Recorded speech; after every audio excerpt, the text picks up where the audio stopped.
Impromptu video time. Yeah, right. So, there is no Guild War today. I'm planning, as of recording this at the moment, I'm planning to upload this. None of this matters if you don't see it, and I don't upload it because I'm lazy and forget to. But the idea currently is to upload this. Why am I uploading? Well, I like my Banshee team, so I'm going to show you my Banshee team. This is my Banshee team. So, replicate it at your own peril, honestly. Like, it's got a bit more leeway to it now than it used to. I used to run like a bike and thing, and it was like really awkward. But we have Ilnav.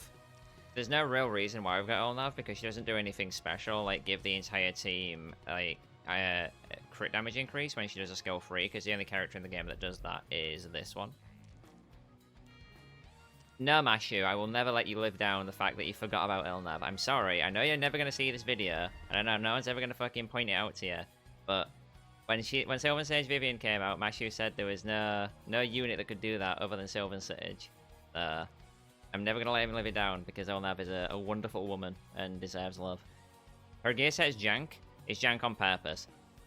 Because if she crits, I have if she counters, sorry, I have a 3% chance of failing the run. So this is for healing for a bit of safety. We've got decent attack on that. I like hover these for like a couple seconds each. Feel free to pause to have a look at them if you want to. Realistically, the stat line on the side is all that really matters. But as long as you can have it like sort of similar in range, it's not too bad. The main thing being that the damage needs to be like this or higher, and the speed needs to be about that. But yeah, so we've got Ilnav, we've got Vivian, because Vivian's our next like actual major thing. Her stats are sort of jank as well, I'll be honest. But like she's been built like this forever because she's worked in Banshee in this form for forever. But yeah, so we got like decent stat line, 210 speed. Ideally, she wants to be like this fast. You've seen one shots before, I'm sure, but yeah, she wants to be this fast for the ability to lap the rest of the team, so that you can get the tornado in on the first wave to kill it before Straz moves. We've got Time Matter as well for the whole resetting skill 2. Again, so I don't get the 3% dual attack chance and lose the run off of that. And she has the 50% push forwards equipment. Ilnav doesn't need an equipment, you can give her one, but it doesn't really make any difference. We've got Chloe, because Chloe is our guaranteed debuff, because it guarantees the fight. Super duper water gun shooter, because more attack to make the waves easier and the Banshee kill faster. These don't need upgrading, realistically, but honestly, like, I've got damage to spare, so I can. And she's also on, like, complete jank, but, like, slow speed, always crits to make the damage always the same, essentially. The rest of the stats don't really matter as long as she's bulky enough to not fall over to being hit 3 times by the Banshees and the Broom. She's, like, moderately fine, I guess. I'd like to upgrade her to, like, 6-star and give her, like, triple S, but at the same time, I don't want to, like, ruin it too much in case it, like, goes really wrong. And Straza is, well, Straza. Hellcutter, because Hellcutter is the best thing to run versus Banshee when it's available, because the Banshee is the lowest HP out of all of the bosses, so you just get the most out of Hellcutter here. I think it's also good in, like, Kaides? Maybe? Kaides has a Manic as well, but I don't know if you get enough turns for it to really scale up enough on those, and you might be better with Daydream Joker, but you also need a good Watcher Shuri for those, realistically, to one-shot them. I think this is the only thing that really matters, having this maxed, because more damage. And then obviously a Rage set, because Rage set is like the king of everything. We've had enough Make It events from... I mean, to be fair, if you're new to the game and you only started playing like recently, then we haven't had enough Make It events. But if you've been playing the game for a while, we've had enough Make Your Own Gear events that you should be able to make a 4-piece Rage set by now. And if you're 2 pieces off, then we've got the current one that you might be able to clear just in time to get a left side piece of Rage, and then like next month, week, whatever, whenever it comes out, the second version that gets you right side piece. But again, high damage, low speed, so he goes like really slow and goes last. Decent crit damage, but could maybe do a bit more. It works as it is, and the crit rate could obviously be more as well. We've got mitigation for all the bullshit because he's going to get crit rate from this, so he can't miss his crits. Water Gun Shooter from Chloe for more damage. Healing from Ilnav, and Vivian's cube to make sure stuff works. And it just works every single time. It has not failed a single time since I've built the team, except for that one time where it failed because I took boots off of Ilnav and she didn't do what she needed to do in time, and then it was bad. But yeah, so the fight is just essentially Vivian goes first, buffs everything.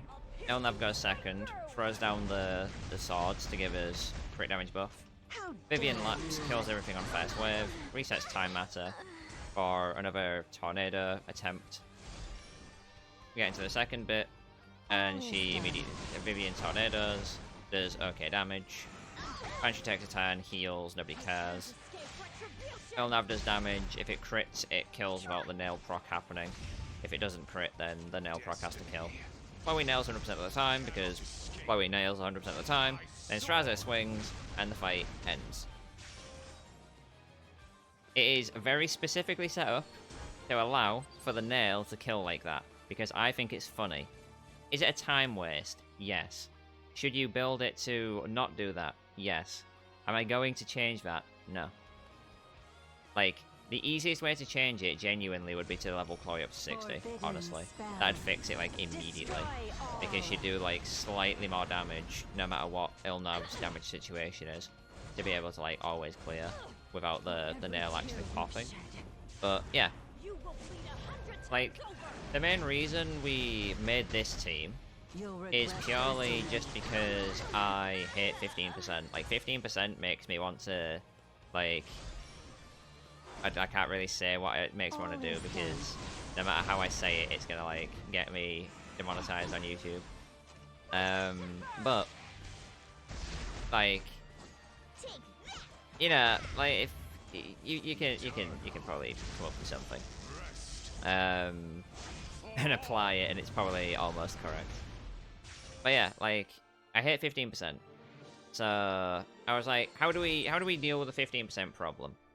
And the answer was Chloe. Now, the problem with the answer being Chloe was that it took me 2-ish years to get Chloe on this account. My first Chloe was from the first Choose 'em event, where you had to pick 3 units for a banner, and then you could, like, roll, like, however many times you wanted to roll for, and then eventually buy the unit.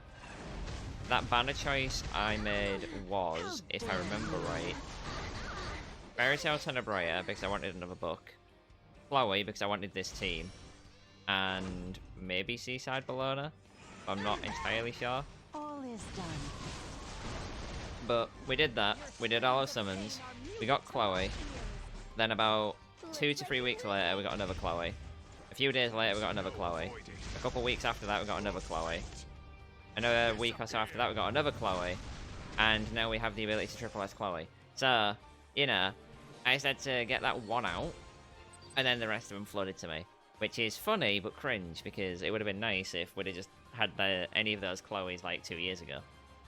Because then we could have been doing this a lot faster. And my Wyvern team would have probably also had a level 60 6-star awakened Chloe is like a DPS at some point or another as well, but that never happened and never will, unfortunately. But yeah, since there's no Guild War today, because reasons, I don't know why we don't have a Guild War. I could probably check the Discord and find out, but I don't know if it's been posted in the Discord why we missed it, but we missed it. So instead of Guild War, you get this.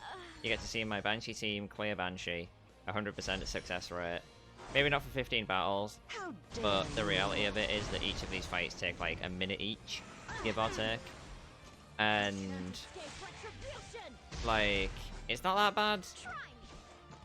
Like, I probably won't do like the full 15 runs, maybe like 5 or 6. Partly because it's, you know, gonna go to about 18 odd minutes or so, I think. I can't do quick math to add the amount of numbers I've got on this to the time it currently is in the thing. And also because I'm going to run out of things to say in the next minute or two, because there's not really much more for me to say about this team. It works, it's great.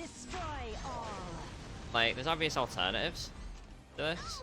Like, I think you could probably replace Straws with like almost any other damage dealer that does big damage. It's just that Straws works really well because he has the HP scaling. No, the attack scaling HP bonus damage, or no, full penetration, that's the one. So he works really well here because he can full pen, right? But you could probably get away with like Watch a Shuri maybe. I wouldn't be entirely sure on that, but if you ran a rage set Watch a Shuri, you might be able to one shot with just now. And like anything else that has like 100% pen or very close to 100% pen. And obviously there's nothing wrong with running like Valen, or I don't know if Valen works anymore actually. He got changed, didn't he? So a little bit, so it might not work as well. But there's nothing wrong with like running Baiken or Glenn at push. Like I think Glenn's the easiest free to play you can run this with. That's like viable. But I've not used him personally, so I can't vouch for Glenn's reliability here. But as long as you've got like a rage set and something that can debuff, boss is like generally easy. The main thing you just have to worry about when creating teams for Banshee one-shots is making sure you don't over-damage the Banshee.